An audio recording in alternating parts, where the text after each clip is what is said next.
একসময় হাজারো স্বপ্ন হাতছানি দিত যে ক্ষুদে শিক্ষার্থীদের, আজ তাদের সব স্বপ্ন যেন ফিকে হয়ে গেছে। এখন শুধু স্বাভাবিকভাবে বাঁচার আকুতি। নিজের মেয়েকে ধরবো সেটাও নিজের কাছেই ভয় করতেছিল যে কোথায় ধরবো, ব্যথা পাবে কোথায়। আমার এই পাশে আয়মান, এই পাশে তাসনিয়া, দুইজনকে গাল দিয়ে ফু দিছি, যে বলে বাবা একটু বাতাস দাও, ও বলে আঙ্কেল একটু বাতাস দাও। ২১ জুলাই রাজধানীর উত্তরায় মাইলস্টোন স্কুল অ্যান্ড কলেজে বিমান বিধ্বস্তের ঘটনায় দগ্ধ হয়ে এখনও অনেকেই কাতরাচ্ছেন জাতীয় বার্ন ও প্লাস্টিক সার্জারি ইনস্টিটিউটে।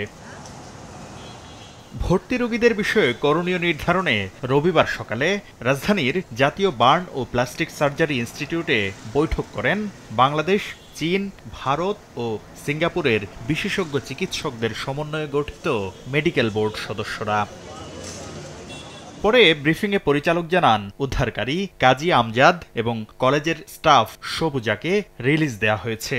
এখনও ভর্তি আছেন ৩৪ জন, আর সংকটাপন্ন ৪ জনকে রাখা হয়েছে আইসিইউতে। যে রোগীগুলো একটু ক্রিটিক্যাল এবং সিভিয়ার, তাদের ব্যাপারে আমরা আরও ক্লোজ ডোর ব্রিফিং করছি এবং প্রতি মুহূর্তেই নতুন করে আমাদের মন্ত্রণালয় থেকে আরও কিছু হয়তো ডিসিশন আসবে, যারা চলে যাচ্ছে তাদের ব্যাপারে আরও ক্লিনিক্যাল সাইকোলজিস্ট নতুন করে নেওয়ার ব্যাপারেও আমাদের সিদ্ধান্ত আসছে।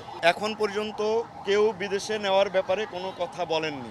ইনস্টিটিউট থেকে জানানো হয়, অবস্থার উন্নতি সাপেক্ষে পর্যায়ক্রমে আরও কয়েকজনকে ছাড়পত্র দেওয়া হবে। শাকির আহমেদ, সময় সংবাদ, ঢাকা।